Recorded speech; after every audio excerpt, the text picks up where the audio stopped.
Friday. What is going on, everybody? I'm your host, Shad Dales. Thanks for checking into our latest Traded Black podcast. Big show here today. It's a full slate of the top CEOs of the Canadian landscape. Beena Goldenberg from Organigram is going to come on, talk about their latest Q3 print that they announced on Wednesday, as well as Raj Grover.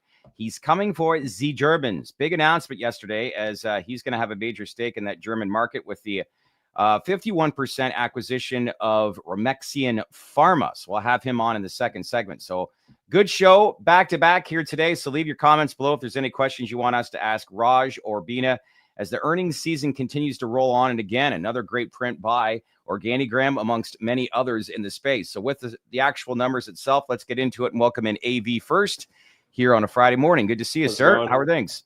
Good.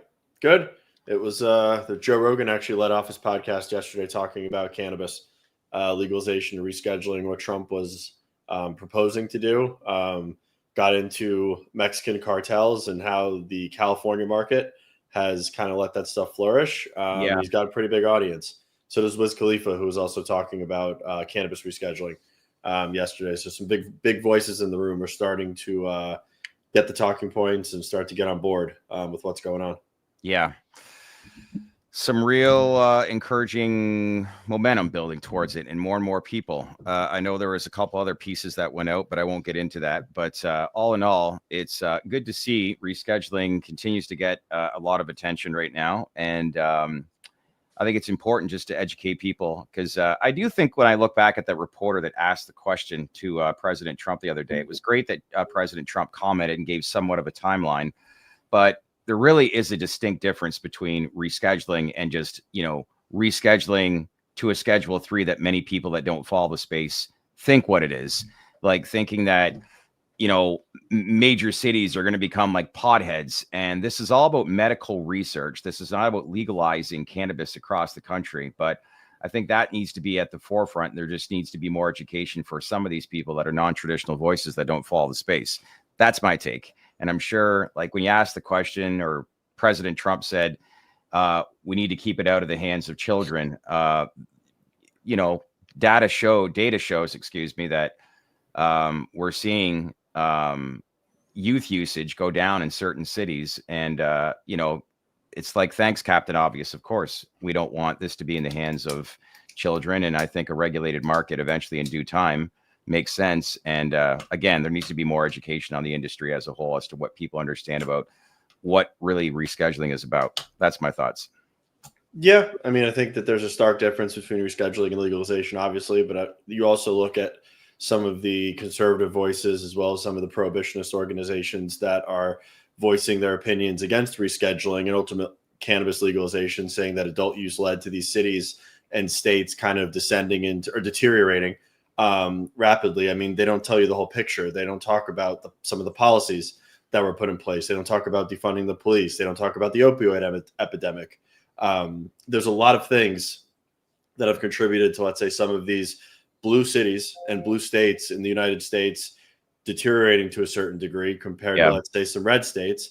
But at the end of the day, the Democratic side of the aisle believes in certain liberties and freedoms, and the freedom to consume cannabis happens to be one of those. There's a myriad of other policies and social factors that have contributed to what the conservative right and what people that are against cannabis legalization are talking about, but they never want to actually look at the whole picture. They just want to key in on, they legalized cannabis and Colorado and Denver descended into madness. Yeah, I know. That's not true. And that's what you see Sam saying all of the time. And then they point to California, Oregon, Washington. Like, legal marijuana didn't do anything that you're seeing societally in those states. There were many, many other contributing factors long before cannabis was legalized. I just think that if you're reporting on it and you have people voicing their opposition against rescheduling and the reasons why, it's also important to report on what actually rescheduling is and what it's about, and the stark difference between legalization and actually rescheduling. That is important. And I think, as we go down this road, there's going to be a lot of people on both sides of the aisle. I get it. But, to really understand what we're talking and disputing about, we got to know the lay of the land. And that's important. And it's our job. Sam's argument there was rescheduling gives MSOs and cannabis companies tax breaks in the form of 280E being relinquished. Those companies now have more firepower and cash to market and lobby to ultimately get to descheduling.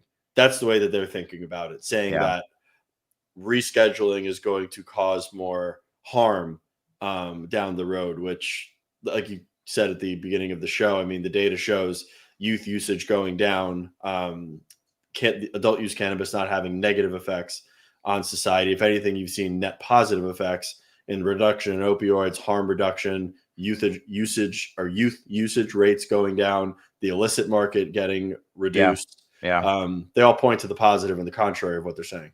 Yeah. The almighty stigma that people think and view cannabis in a certain way over the last 52 years obviously is going to have a lasting impression for many. But, you know, as more and more people consume content online every single day, they're reading through this and starting to educate themselves more and more. I think first time to the podcast, Belair TV, good to have you. It's smart to leave it in the hands of pharmacies and shops that check the age. By the way, I'm from Germany, Europe, not US or Canada. Good to have you on here this morning. Christopher Brady, I don't answer my emails. Did you send me an email, sir? I might have missed that.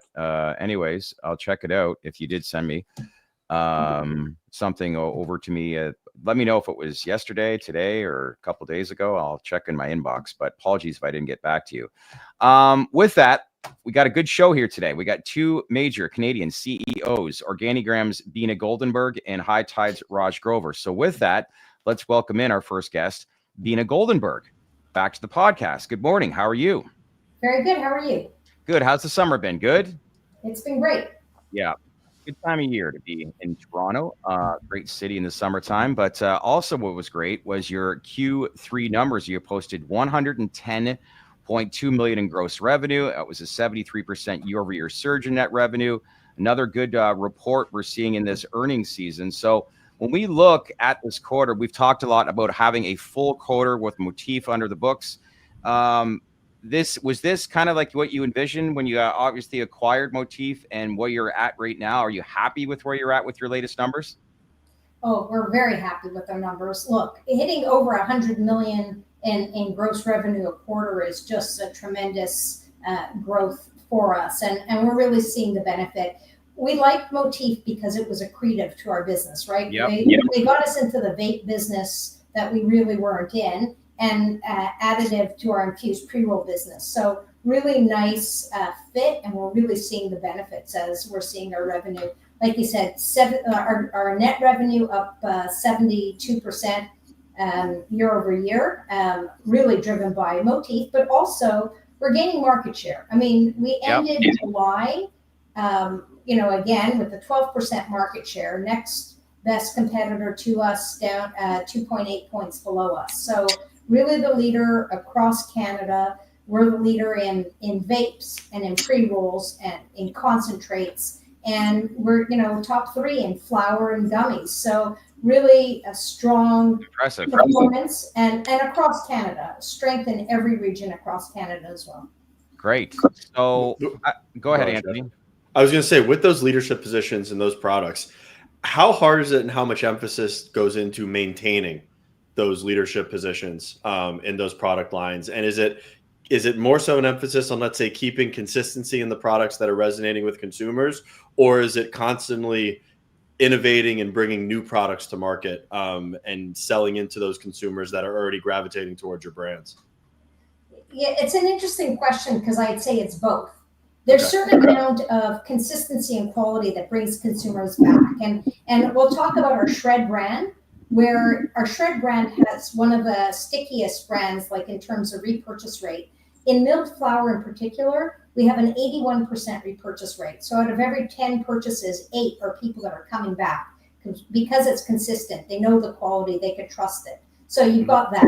But certainly in the cannabis space, you have to innovate. Like there's always, people want something new, something interesting, a different experience. So it's that balance. Yes, our core SKUs have to continue to deliver quality and consistency. Then you have to bring something interesting. So in the concentrate space, for example, we brought in Whipped Diamonds, a really great product under the Box Hot brand, getting great interest and offtake. It's something that we've done with the Motif acquisition that we didn't have before. So we're a strong cash player, but this added to the concentrate space. When I look at Canada, we've learned this from, we've had Margaret Brody on from Rubicon. There's a lot of companies that focus on the international market, and rightfully so, but there's also a very lucrative opportunity. We're learning more and more about Canada. What are some misconceptions about the market right now? Because I know it's been through a lot over the last 5 years, but where are we today in the opportunity it presents?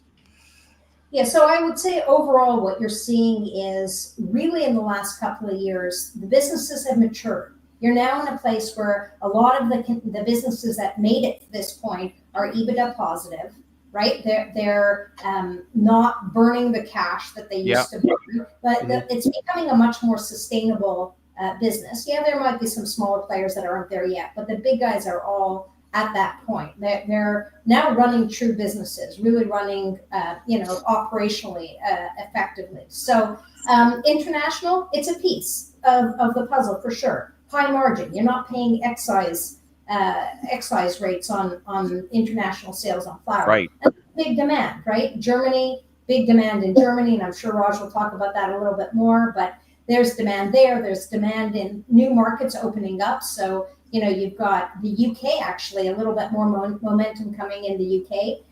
So you want to sell to international markets. It's great margin. And really, one of the things that we do at Organigram is we're very careful on balancing the demand for domestic, because we don't want to walk away from our brands. We've got good, strong brands in it. In flower, our Big Bag of Buds brand actually hit the #3 flower brand in Canada this last quarter. So we're managing it. We could sell more in Big Bag of Buds, but we're also trying to maximize international. So it's a balancing act. Yeah.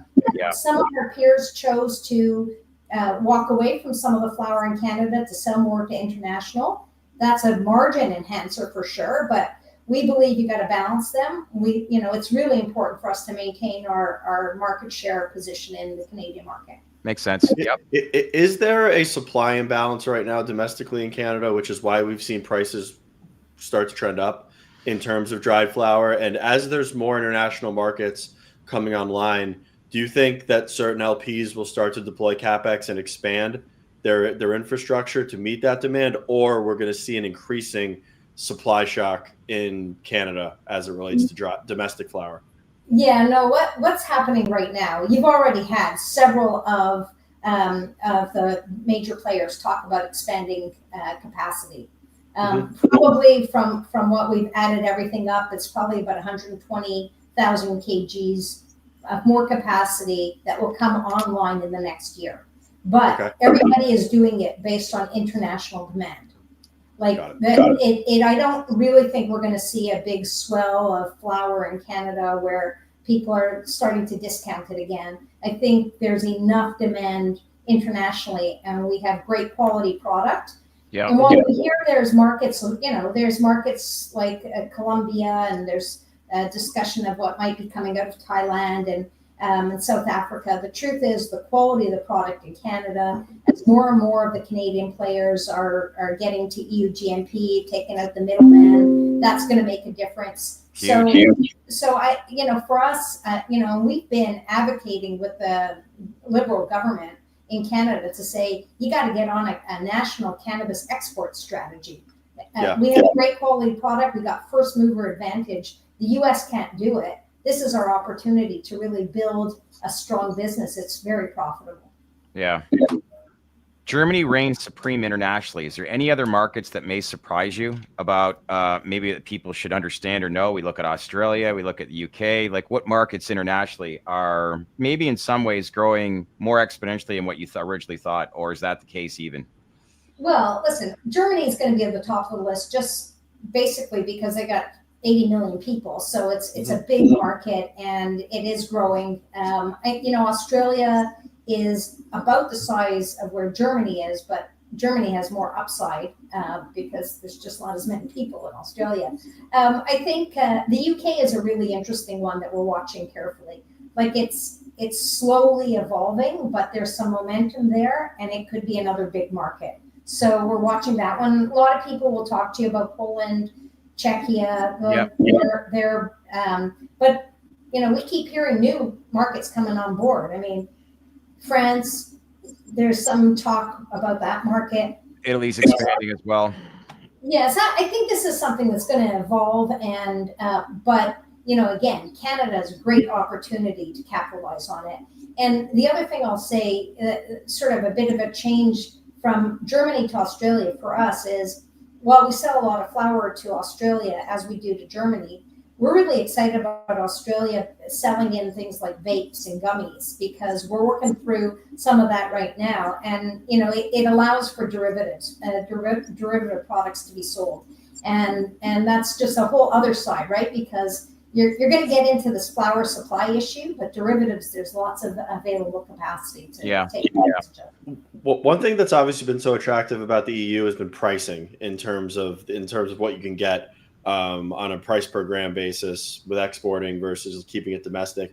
What's pricing like in Australia?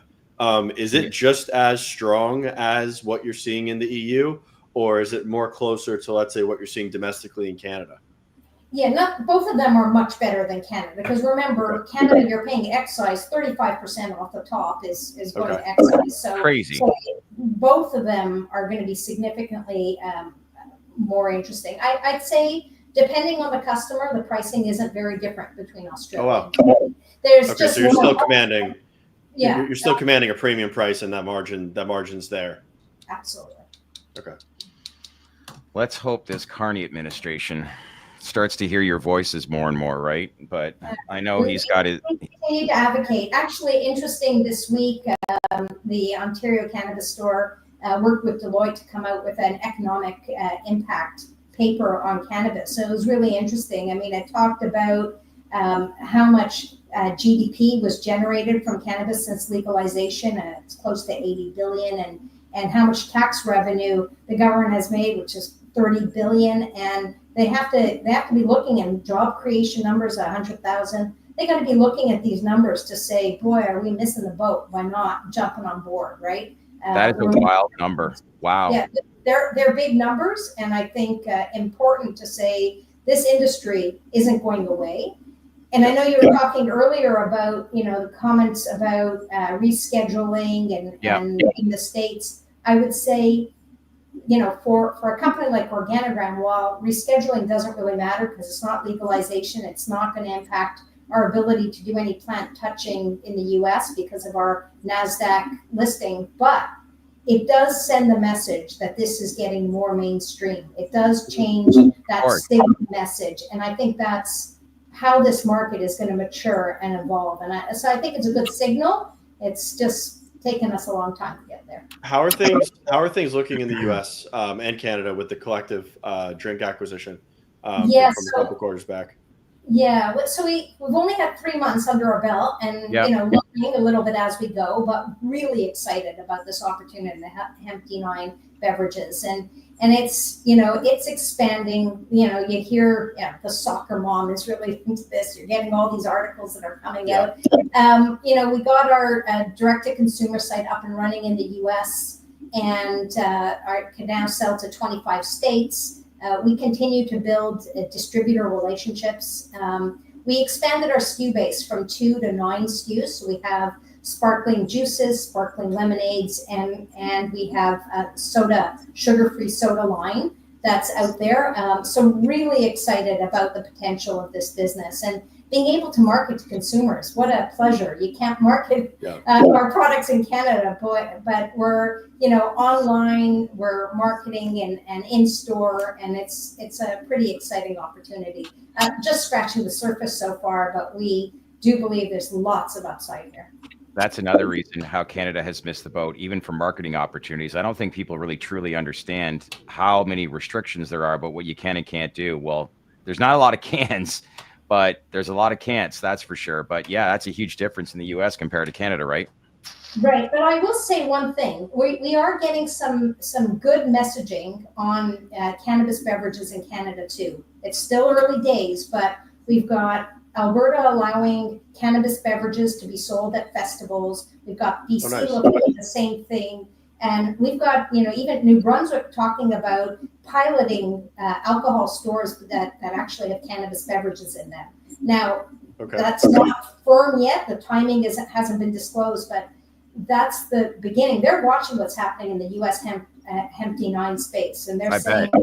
listen, maybe there's an opportunity to treat cannabis beverages different than perhaps flower or pre-rolls. And so we're really trying, I mean, we believe that beverages is still a very small category in Canada, but we believe it has great potential if we could get through some of these changes.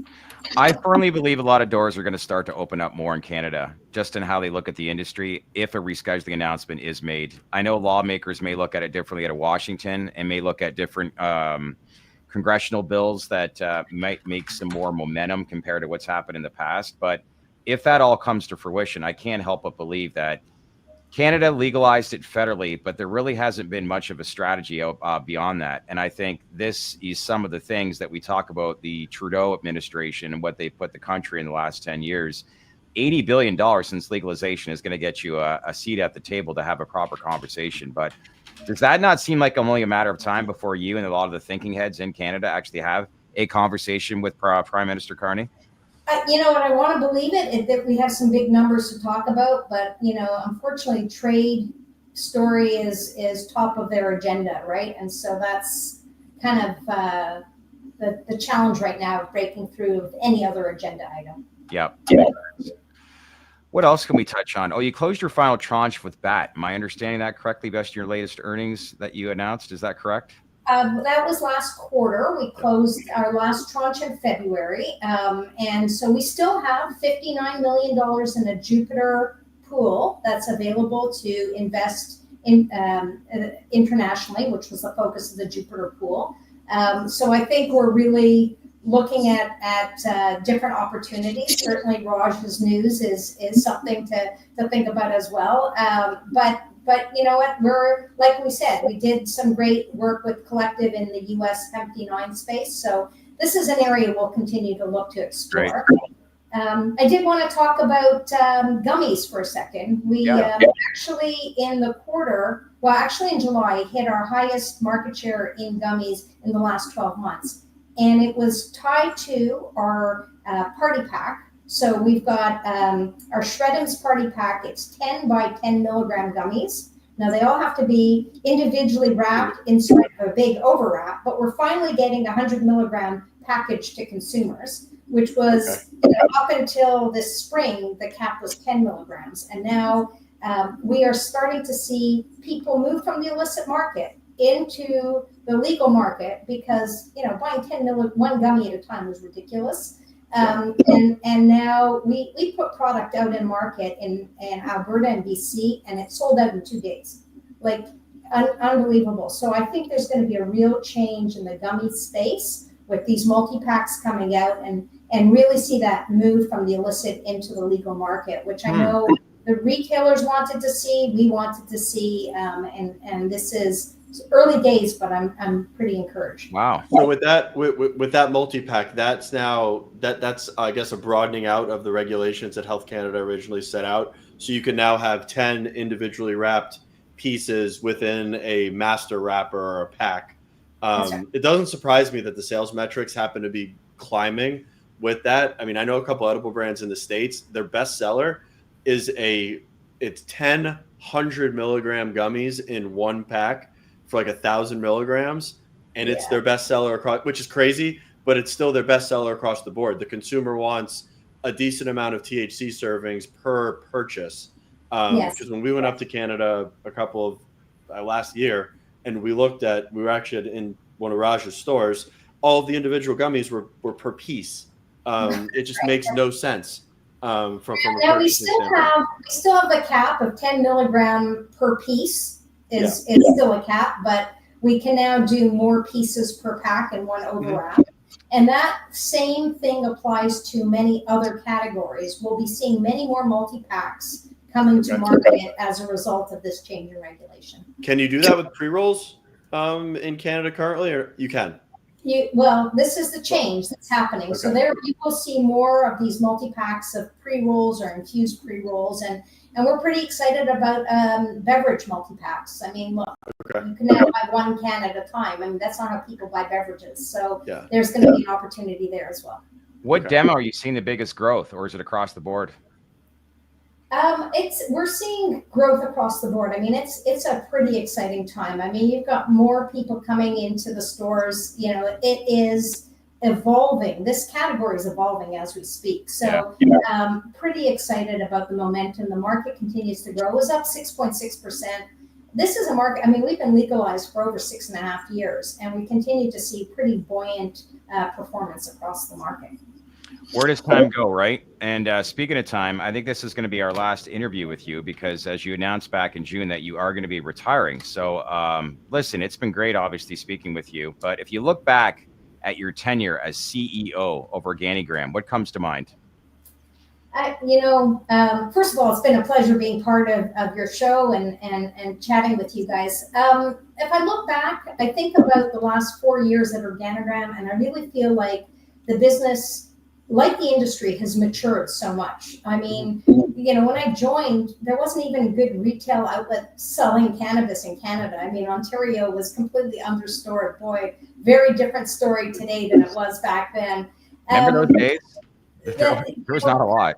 That's right. Companies were burning cash. They weren't really operating as sustainable businesses. And really what I've seen is that change in the whole industry, but especially at Organigram, really professionalize the business. We have the right infrastructure and tools, and we have the dollars to grow now. And really feel like I'm heading out and passing the baton on to somebody who could grow it even further. And really with our focus on global expansion, having reached the leadership position in Canada. But there's lots of upside to this category, and I'm really excited about the vision we put together for Organigram.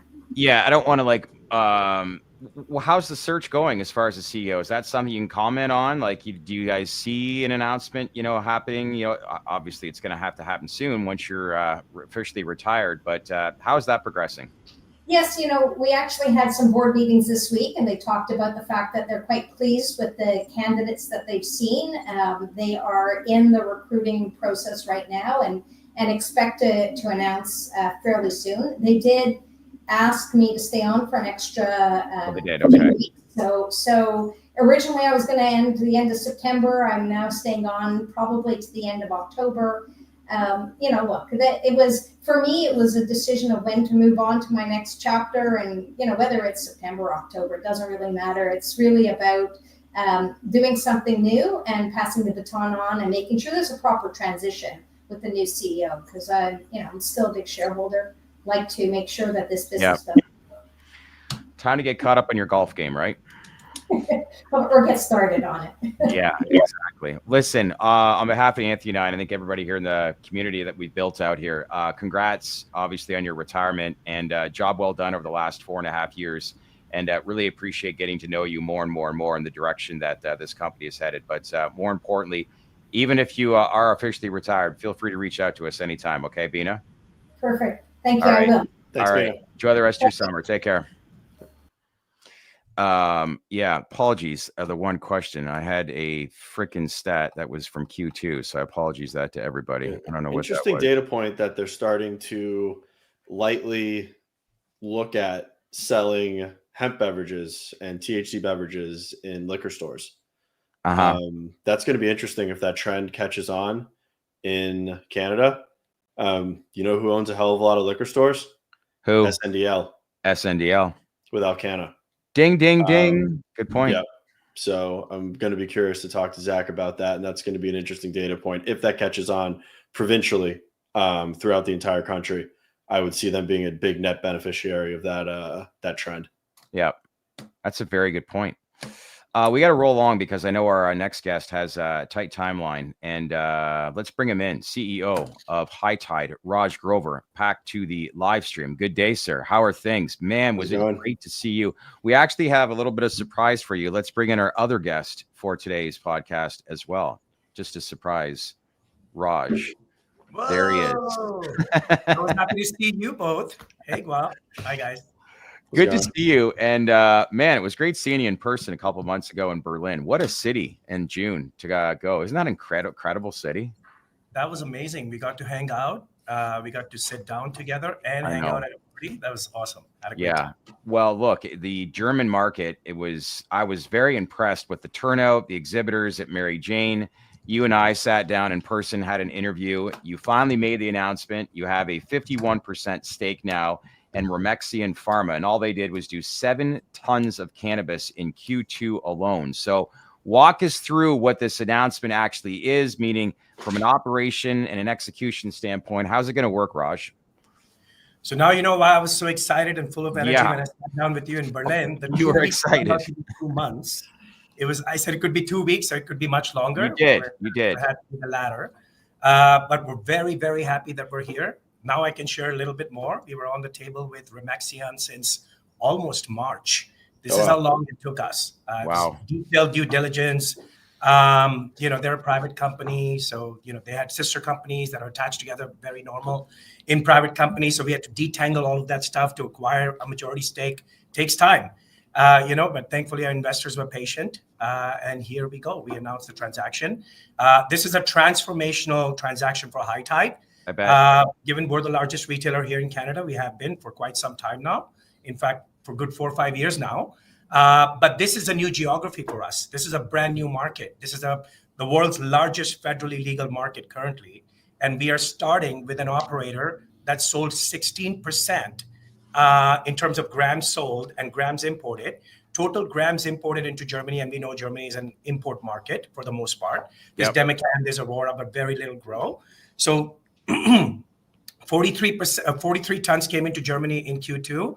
And REMEXIAN sold 7 tons out of it, giving them 16% of market share in grams sold. Just imagine how big that is.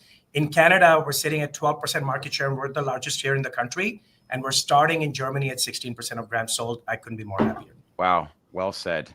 I know Guap's been itching to ask a few questions. So Guap, welcome to the podcast. Good to see you. Fire away, my friend. Yes, greetings. My big question is just, it's a refresher, but for everyone at home, how is your strategy different than what the LPs are doing right now?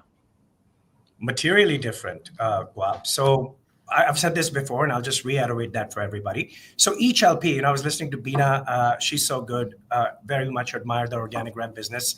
And, even for Organigram or Aurora or anybody else or Tilray or anyone else, any company, any LP that operates in Germany or sells into Germany can send a particular amount of biomass that they grow, which they would then allocate for Canada, they would allocate for Germany, they would allocate for Australia, but it's their native strains. It's the strains that they are growing, right? I'm talking about dry flower right now. But me, I'm a free agent, right? We are almost at $600 million annual sales of cannabis retail, almost at $400 million or now maybe slightly beyond in procurement cost. So we have a relationship with every producer in the country, craft, micro, small, medium, large, you name it, right? Even the Tilrays and the Auroras of the world. So we get to leverage each one of their biomass, each one of their strains. We get to build this menu of Canadian brands that's difficult for others because they're not a distributor. They're a grower themselves. The other thing is there's no conflict of interest on my side. I'm partnering up in a very complementary way with the LPs versus competing with them on the grow side. So that's what gets me really excited. No CapEx on our side. Very, very little CapEx, big working capital requirements because business just keeps growing. You can see last 12 months what REMEXIAN did. So based on that, we think that we're sitting in a really, really good position where we can leverage the entire country's biomass. My call 2 days ago, just prior to the announcement, actually, because everyone was anticipating it's coming. We provided that update as well. It was funny, we provided that update on Monday and we were able to announce this on Thursday. But everyone was or Tuesday, we announced that. But everyone was anticipating that this is happening. So an LP reached out, a massive LP, I won't name them, and they said, our German sponsorship is coming to an end in August. Would you like to be our new sponsor? And we're selling 400 kilograms to this particular group. Wow. We can up it for 800 kilograms for you, Raj. The price they offered me, I took it to REMEXIAN team, and they're like, that's 20% lower than what we paid. And I was like, this is amazing, right? So it's things like that. This is an inbound into me. I didn't pick up the phone and call this group. So this is what gets me really excited. I think this was a very strategic transaction for us. It also leverages our existing infrastructure, including everything that we're doing here, that we can now take it to Germany. And it's without much of a CapEx investment. So we're looking really, really good on that front. That's interesting. So it's safe to say that you're not going to acquire a Canadian LP in the future to really complete that supply chain. Because when I read the press release, my next move was strategically, well, it would make sense to buy a Canadian LP, but everything that you just said kind of combats that argument. You'd rather have the optionality of your peers be able to basically use the Canadian landscape as a sourcing ground for your biomass and give that optionality to the German consumer without having the conflict of interest in the market. Absolutely. So look, never say never, but I have no intentions to buy an LP in Canada. I've said it many times. If I can avoid the grow part of things for as long as I can, I want to. Retail is in our blood. It's in our DNA. Distribution is as well. I grew up as in the family of importers, exporters. So this is going back to my roots of import export. Basically Canada, Germany, and then 9 other countries that Remexian already imports from. Canada's 33% of those imports. They're licensed to import from 19 countries. So I know I'm going to enjoy this business. And I'm not competing with my customers. We want to remain complementary to our largest customers here, to our business partners here in Canada, and we want to promote their brands and their business. So everyone's excited, and we've got close to 12 groups that have expressed interest in exclusivity, which we are going to start signing right after we close this transaction. And are they currently operating only in Germany? And do they have plans to expand with that throughout the EU? Or is it right now it's just a solely German operation in terms of distribution and retail? So right now, Remexian is operating in Germany, but they've made some sales into the UK as well through a broker. So we have opportunities to do that as well. Like, look, if I can source endless cannabis here, which I know I can, we can reroute that cannabis into other countries as well once it goes to Portugal for processing. But Portugal is having some bottlenecks in processing, as you guys have heard or probably heard. But no, that gives us an opportunity to not only bring it into Germany, but send it to other EU countries as well. That is not the immediate mandate. I like to be focused, learn the business, get hands-on with it, understand every element of it. Then there's a lot more ancillary stuff that's going to come and join it, right? But in the beginning, we're very, very focused on the German market. It's a massive opportunity for us, Anthony. Yes, we're at 70 million euros already, but there's no signs of this market stopping. As you know, Q2 was 43 tons of import into Germany. Q1 was 37, so it's up 15% year over year. It's up more than 100%. When I started looking at Pure Can and then afterwards spoke to many other players as well, it was at like an 80 or 90 ton market. That's doubled to now a run rate of 172 tons. So the opportunity is tremendous. We think this can go to 250 tons or more. Wow. When I look at this, I can't help but feel, especially when you talk about Remexian getting 20% more in prices based on some of the stuff that you just outlined. We keep hearing about how the German market is 3, 4, maybe 5 years behind the Canadian market. And I can't help but think, because we legalized this federally 6, 7 years ago, how much experience that we have within this market that gives us an advantage going into Germany. Am I reading that correctly, Raj? Absolutely. I mean, 49%, 50% of all imports getting into Germany are Canadian from Canada, right? The Canadian imports. Canada sold, I believe, $39 million of cannabis, exported $39 million of cannabis. That's a $400 million annual business. Remexian, which does about 100 million Canadian annualized, 33% of their business is Canada. So we have roughly $30 million out of the $400 million. I got a ton of room to get more of that Canadian share. We want to take this to 60, 70, maybe $100 million in Canada. That's a long-term plan, but Canada is already, because of the experience that you talk about. Look, Beena has done a great job over the last few years, and so have others. Like she said, I was listening to the interview, and she said that many of the larger LPs have got their stuff together now. It's all of the downturns and the upswings and everything else that we've been through. It's got us battle hardened, but we've also learned our business. The Germans are getting there. They're still a long ways away. But the Germans are getting there, and I think Canadians are in a pole position, whether it comes to an LP or retailers like ourselves. How do they view, I guess, you guys right now? Like, when you're talking to people in this space in Germany, like, how receptive are they? Are they leaning for a lot of direction and education? Maybe give people a better understanding as to like how much expertise it really does mean based in the Canadian market when entering into the German market. Yeah, absolutely. Look, they've done a good job learning from Canada, right? They didn't set up facilities in a haste. There's only Demican, Aurora, very Tilray, very little grow going on in Germany. So they learned their lesson, and they went a different route, and they decided to leverage other countries and make it more of an import setup. But it's working really well in that country. Companies are making money. We couldn't make money for the last 6 years, right? We're just starting to get profitable and healthy, and things are amazing in Canada now. Finally, I'm glad I'm still here to see all of this. We've done the hard work. But Germany is slow and steady incremental growth. And actually, it's very fast growth if you just look at 1 year. But given what they've learned, they're not setting up facilities in a haste. They're looking at what happened in Canada. And a lot of Canadian players are actually involved in Germany, right? Like a lot of Canadian producers are sending their biomass into Germany. Beena is very active there. Aurora is very active there. Tilray is very active there. Kronos is there.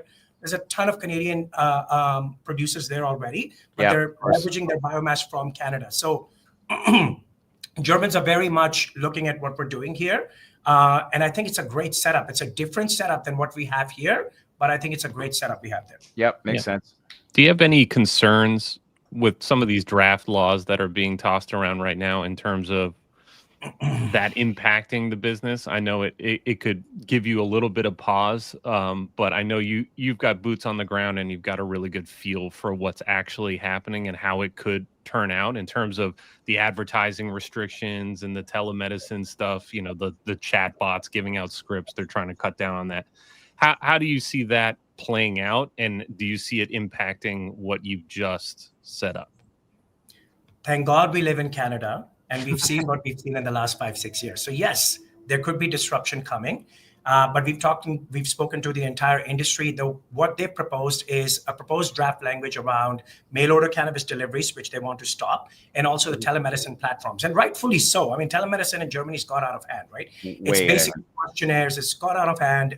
We've got to be honest about what the truth is.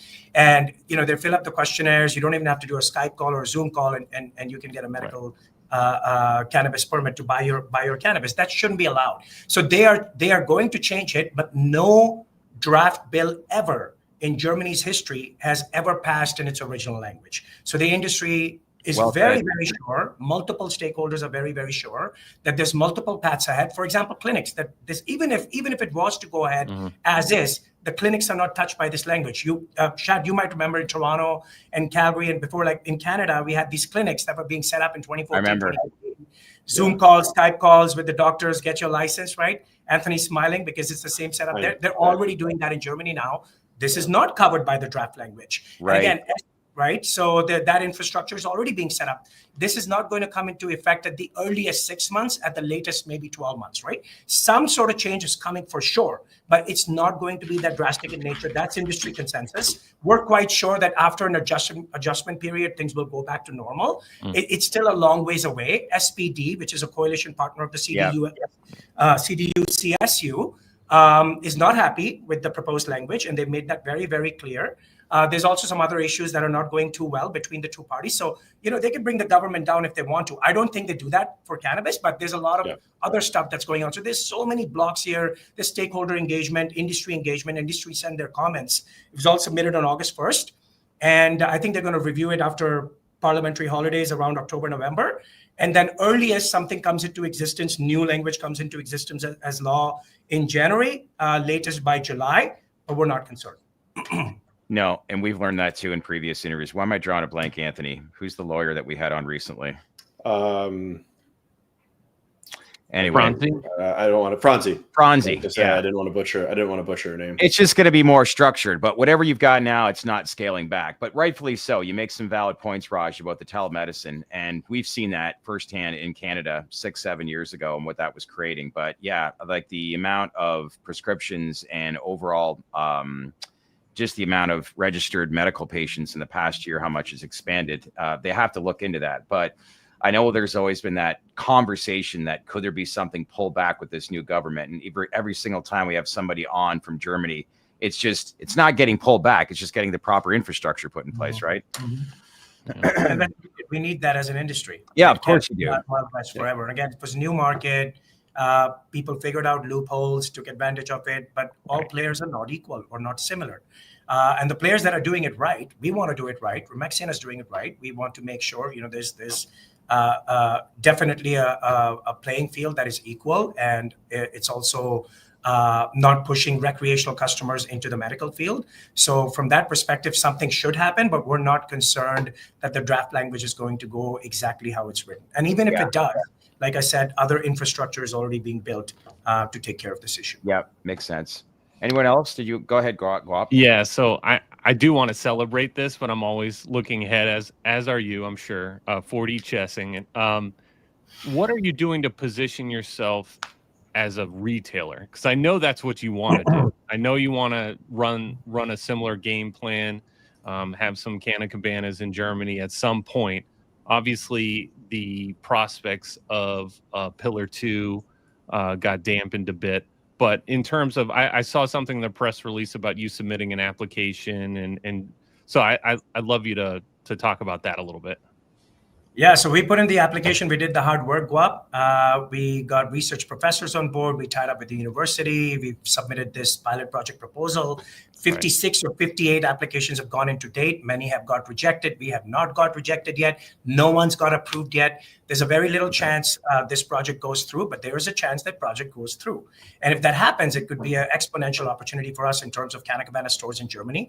That is the heart and soul of High Tide. I want to reiterate and reconfirm. We are retailers first. That is bread and butter. This is what we do. Here with Remexian, we're just trying to leverage our supply chain, which is already in position. I'd be stupid to not leverage almost $400 million of procurement expertise that we have here.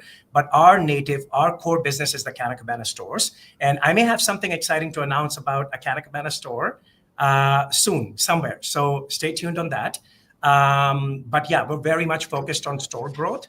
We're going to go here in Canada as well. We're going to exceed 300 stores. The number is going to be a lot more bigger than 300 because we know where we can grow and how we can grow here. And on top of that, now we've got Remexian. So we're going to be very, very busy for the next few years. And if German pilot projects go through or a recreational opportunity comes up, we're totally ready. I love being in a market where it starts to feel native, it starts to feel your own. So this is like getting our feet wet in Germany early on before we even open our stores. So when we open our stores in Deutschland, it's going to be very native to us. So I'm excited about that. That's interesting.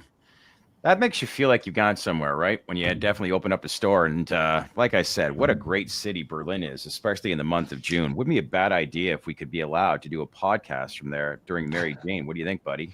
If I do something there, I might just have you do it live from the store, and I'll be there with you. Yeah, that'd be amazing. Yeah. When we look, you've entered a field of entrenched distributors in several global brands. Right now, which two competitors do you most respect in Germany right now? Well, there's a few large competitors. Remexian is definitely one of the largest. I would even say maybe top 3.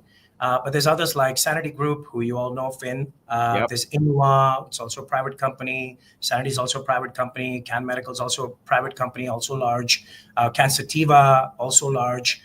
So there's a few groups out there that are doing this. But look, the market is exponential, right? 43 tons were imported.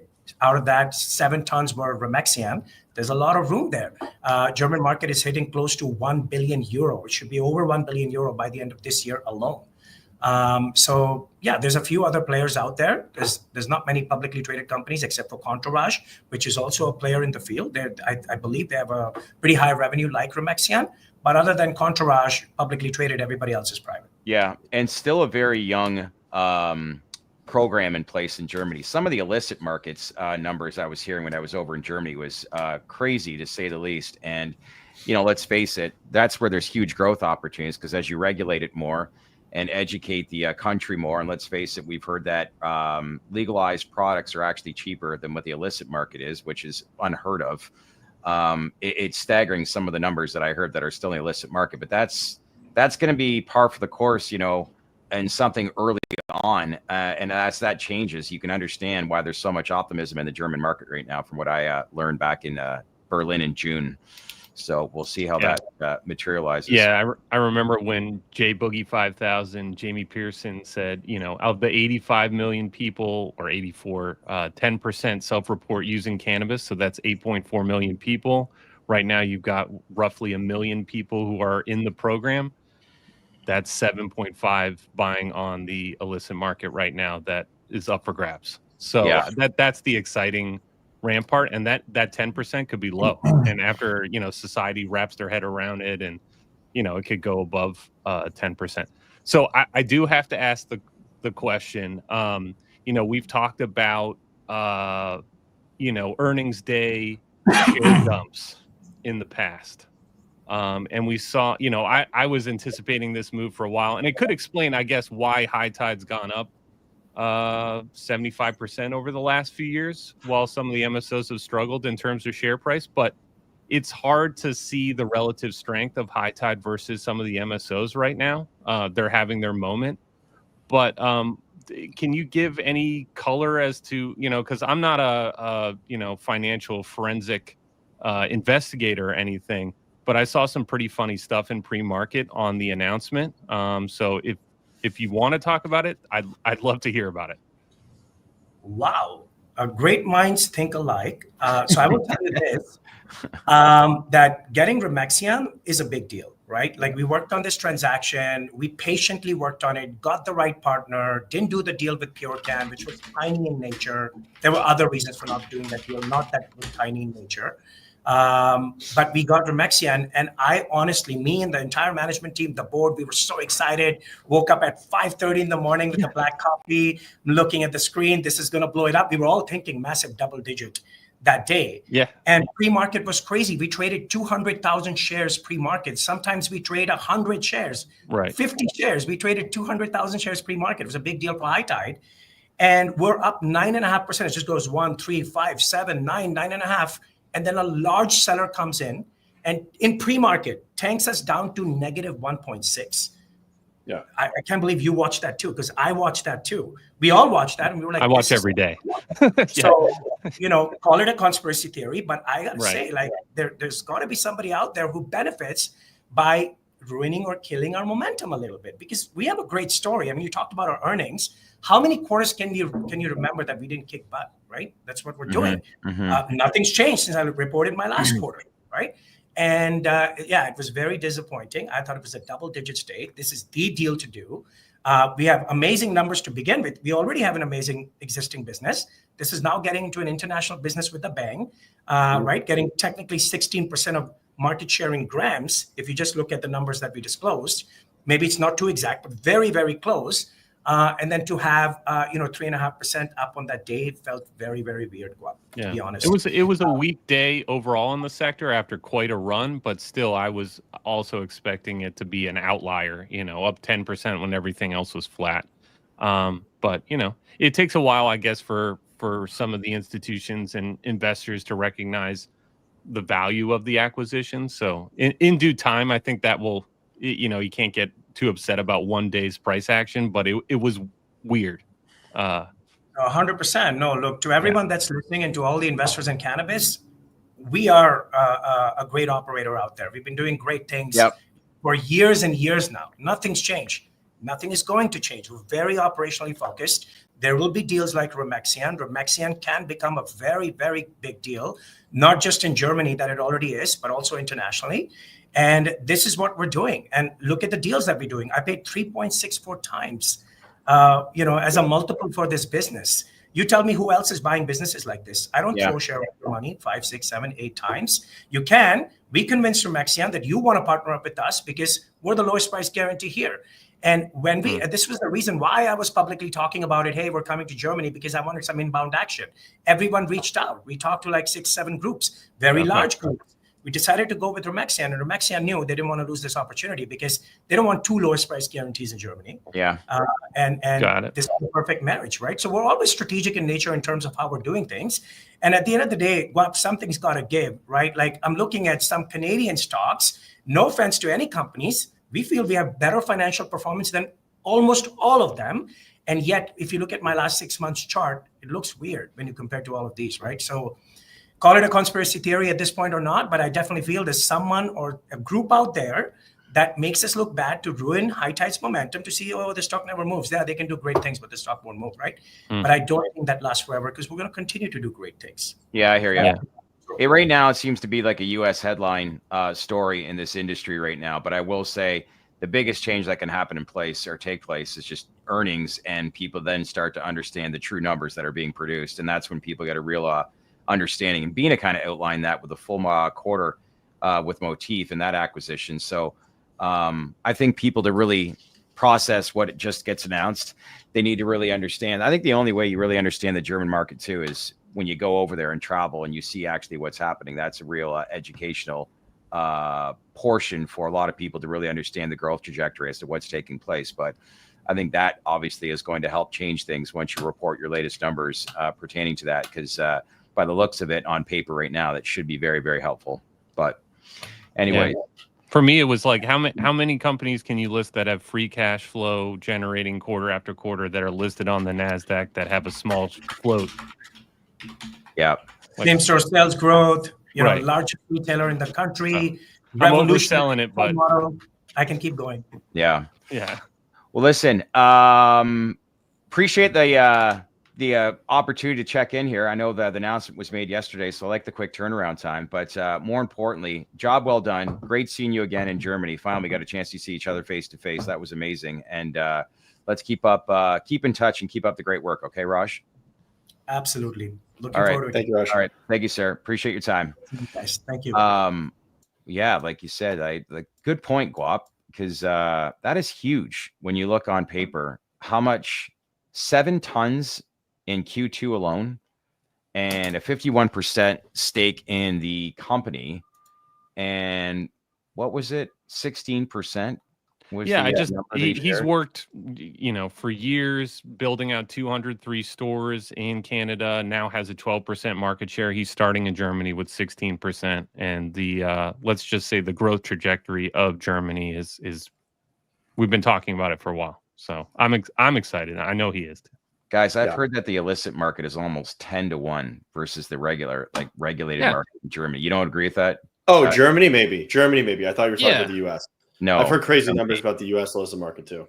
Yeah. So to the point of what kind of growth is there, there's huge growth and never a bad time to enter in a new market of 84 million people in a country. Like that is something to think about. What a heck of an announcement though that is. But in due time, you know, if you got some really staggering numbers based off of that acquisition, that's when people are going to truly understand. But, you know, what we're seeing right now, guys, is a trend where it seems to be in the industry a U.S. headline story, don't you think, AV? Yeah, absolutely. Yeah. But we've seen those Canadian stocks rip. I was a little surprised to see them rip again on this Schedule 3 news, but old habits die hard. We're seeing a lot of volume in some LPs we haven't seen in a while. Get those granddaddy stocks. Canopy Tilray, huh? They're big board and they have liquidity. You can also custody them. Yep. Village Farms, big board. Yep. There's a lot of big board companies, right? But yeah, Village Farms chart is unreal. If you go back, it started before 8 weeks ago too. They've really it's looking like a hockey stick right now. You got a mic drop this week?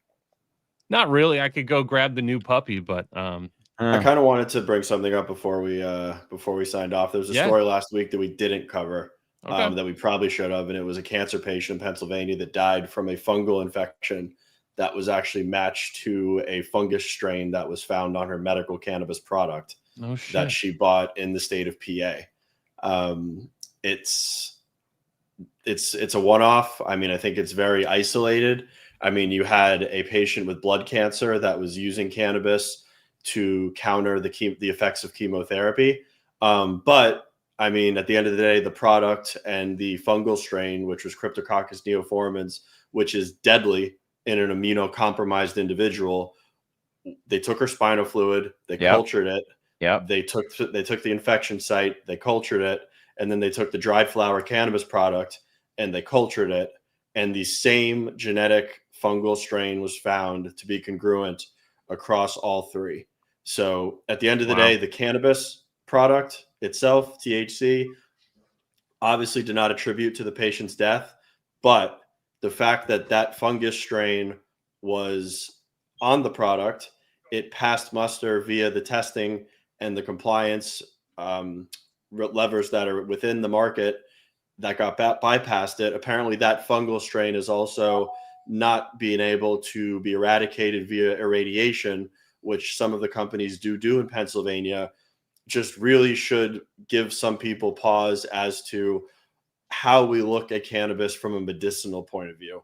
If Well- you're giving cannabis and it's a fault of the system in itself, because someone that's immunocompromised and someone that is a true cancer patient maybe should be getting cannabis products that are from a pharmacy and from a hospital that are to a greater degree than what's being sold through a dispensary, to ensure that something like this doesn't happen. Yeah. Hopefully this does cause greater conversation. It doesn't say who the MSO or who the party was that was liable for selling the product, but this was one of the first instances where tainted cannabis product related to a patient dying from the fungal infection that was basically introduced via the product that she consumed for her chemotherapy therapy. Wow. When you bring all this up, job well done on bringing that up, Anthony. And when I hear you talk about this, first thing comes to mind is let's get rescheduling announced, because this is the kind of another reason why we need actual research taking place. Like this is a heck of a story to bring that up. But well, imagine if patients could actually in all 50 states get medicine that they didn't have to smoke. You're right. You know? Yeah. I mean, she could have had it. She could have had a tincture. Sucks. She could have had RSO terrible. oil. Yeah. But I mean, we've had quite a streak of 0 deaths. So it was the first time that you could kind of correlate the causation to cannabis, being it wasn't the actual cannabis that led to death. It was a fungal infection that led to septic shock that then led to cardiac arrest in a severely immunocompromised individual. But at the end of the day, if we had greater degrees of standardization and greater degrees of actual access to true medical products, this wouldn't happen. And this needs to be a wake up for people moving forward that are cancer patients that are using cannabinoids to alleviate certain symptoms of chemotherapy. Yeah. There needs to be more caution that's taken. Yeah. Well said. Very well said. What do you got here, Guap? Is this a new guy? Who's this guy? That's Sky. That's Sky. And then on a lighter note, let's end with the let's end with the new puppy. Honestly, though, I really like that story that you brought that up. I think that's important. Yeah. I mean, it's something that needs to be talked about. Yeah, you look at it from different angles. But the first thing that comes to my mind is that that's a lot of information that you just shared that we should know or we found out in the aftermath, and that's unfortunate. And rest in peace to her and her family.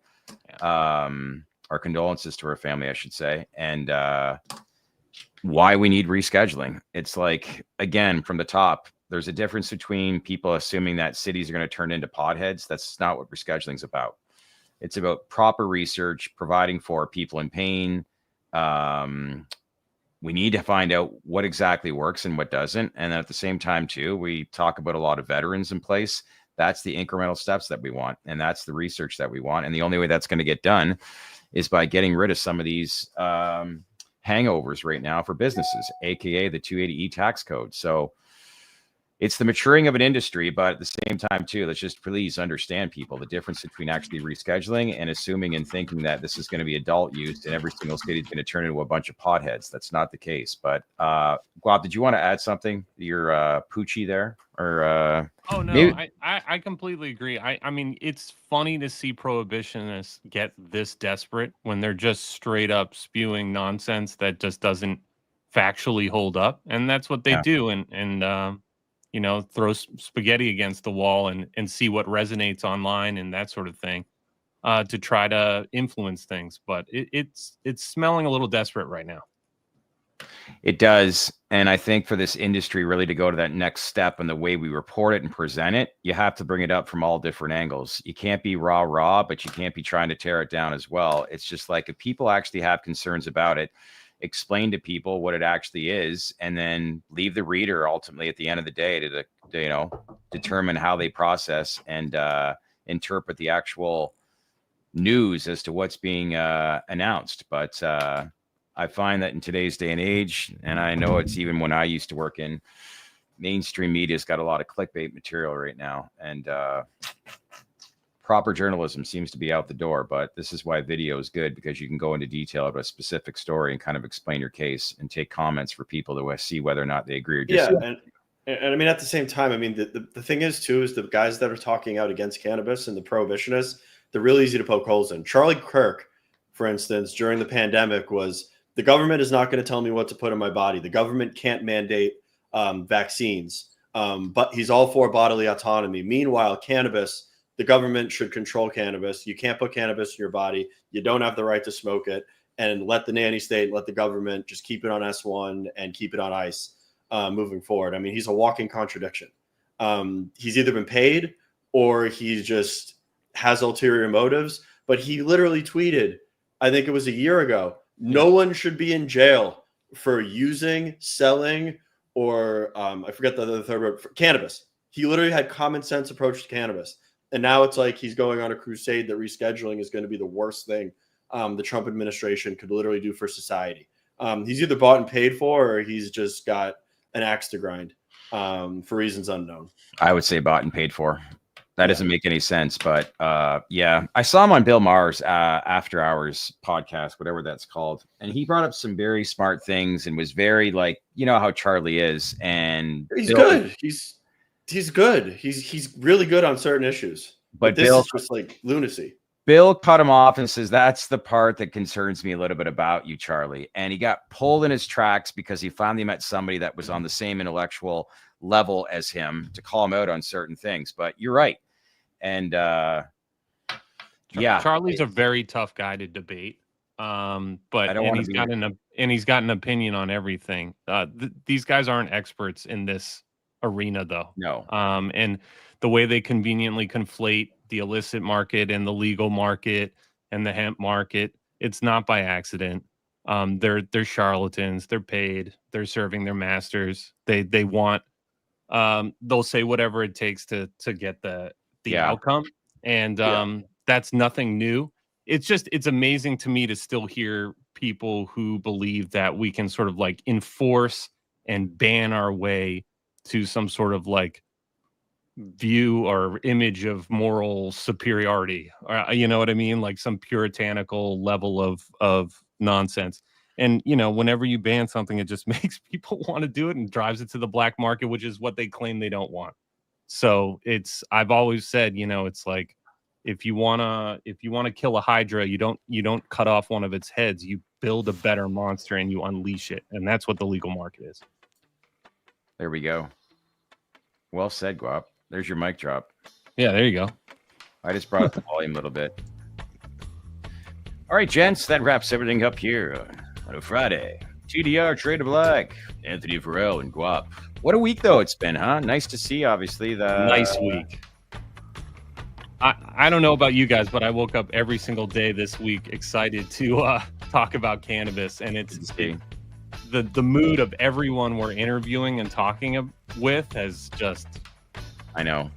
Kicked up a couple notches, and it's great to see. Yeah. Full transparency, I am a shareholder of MSOS, so I'm not going to sit here and pump it. I'm just going to say it's been a nice week for the overall sector. And we've seen inflows, 16 days in a row now. So the interest level is there. But as I said, this is a U.S. headline story right now. And to be honest with you, I think it deserves it. This is a market that has been waiting for progress. Fingers crossed you get rescheduling announced. But think about this, guys. Like, how many years have we been hearing speculation about rescheduling cannabis? 5, 6 years? Has it been that long? 3. It's been 3? Not that long, but was it August 2023? Yeah. August 2023, I guess 2 years, and you think about that, but it's when you factor in, I guess it's not reform, but how long has it been since around the rumors of safe banking? 2019? No, 10 years. Well, it got introduced, but when it got hot, I guess, if you think about it, even when the Canadian market was ripping, there was all about, look what's coming. You think this is big. Check out the U.S. Safe market. banking was introduced in 2015. I think it was 14, actually. It might have been, but regardless, a long time. Fun fact, in the last 16 days, we've seen nearly $86 million of inflows into the ETF. Yeah. That's not chump change, but it really isn't. What's crazy is that sounds like a lot, and that's a lot for this space because all that money gets, they buy up a bunch of underlyings, and thoughts on that aside. But it really isn't that much. The idea that some of these funds and other sectors, alcohol, tobacco, pharma, to name a few. That's chump change, and they could. I don't know. I don't want to get too excited. I'm just saying this could get really silly pretty fast. Yeah, I hear you. I mean, all you have to do is think about it like this: on a good day, on the big days. I mean, even on a good day, Tilray trades more on a dollar weighted basis than the entire MSOS basket, right, in its entirety. Yeah, I know. And that's it. The way I always Tilray traded $250 million of shares back to back days this week. Think about that. That's wild. Yeah. And that's meanwhile compared to some other big caps. Meanwhile, it's not a good data point, but I feel like I'm going to call it out anyway. Dan didn't buy True Leave yesterday at all. True Leave was down 10% on the day. I mean, that's not a good look, talking about the structural integrity of just the market as a whole. If we need the ETF to be in there supporting the bid, or it's going to falter, that's a flawed system. Yeah, good point. Very good point. I'm ready for the day. I think my tweet got misinterpreted, but I'm ready for the day where MSOS doesn't matter as much. And what I mean by that is I want other ETFs with billions in them, and I want other funds coming in, and I want other people buying these stocks, not just MSOS, and just the constant talking about what they're buying and when and why. Speaking of, we have Tim Seymour on Monday, don't we? Yeah, there we go. TNBS and MJ. There you go. Nice segue, Anthony. Yeah, that's a very good segue. We have Tim Seymour on, and Margaret Brody as well from Rubicon will be on Monday. And then don't look now, but Monday is August 18th, and it's getting to be about the 11th hour in Texas. So we'll bring Michael Bronze on to get an update regarding that. So I'm going to have some videos going out this weekend about Texas. There was a story that Tom posted on Marijuana Moment this morning about the expansion of the medical market. So I'll do one on that just to highlight some of that stuff. But next week's going to be a big week in Texas. I'm a little teacup, short and stout, and I just don't. It might get a little more stout, but it's still, compared to the size of the state and how they're serving the patients and veterans there, it's I won't say criminal. It's pathetic, really. Yeah. All eyes on Alaska today too. So wonder how that's going to go. That's it for us. We're at an hour and 13 minutes. Great live stream. This is a long one here today, but we had some in-depth conversations with Beena and Raj. So anyway, everyone, God, I can't even speak here this morning. Stayed up too late watching the Netflix show, The Waterfront. If you haven't got a chance to see it, it's a cool show. But long story short, great week. We'll have the weekly recap coming out on Sunday as well. And really, just look back, and hopefully this momentum continues going into the next couple of weeks. The big news or big takeaway from this week, President Trump was asked about rescheduling on Monday, and he said, we're looking at it, and we probably will have an answer. What that will be, we still don't know, within the next few weeks. That's the big takeaway here this week. And as a result, this industry has generated a lot of attention. So if you want to stay up to date, make sure to scan that QR code. Now's the time to do so, because there's a lot of developments that could happen at any given moment. So become a daily baked-in newsletter subscriber delivered to your inbox weekdays, Monday through Friday at 8 a.m. Eastern time. In the meantime, AV, Guap, enjoy your day, as well as everybody out there. And we'll see you back here Monday at 4 o'clock with CNBC's Tim Seymour and Rubicon CEO Margaret Brody to talk about their latest earnings. So long, everybody. See you Monday. See you, everybody. Auf Wiedersehen. So, what'd you think of all that information? Some interesting stuff that we just learned once again here at the TDR Traded Black podcast. Let's keep the conversation going. So leave your comments below. We'd love to get your feedback. As usual, if you have time, make sure to like, subscribe, and smash on that bell for all notifications. And stay connected with us here at the Trade to Black podcast. Thanks for watching, everyone.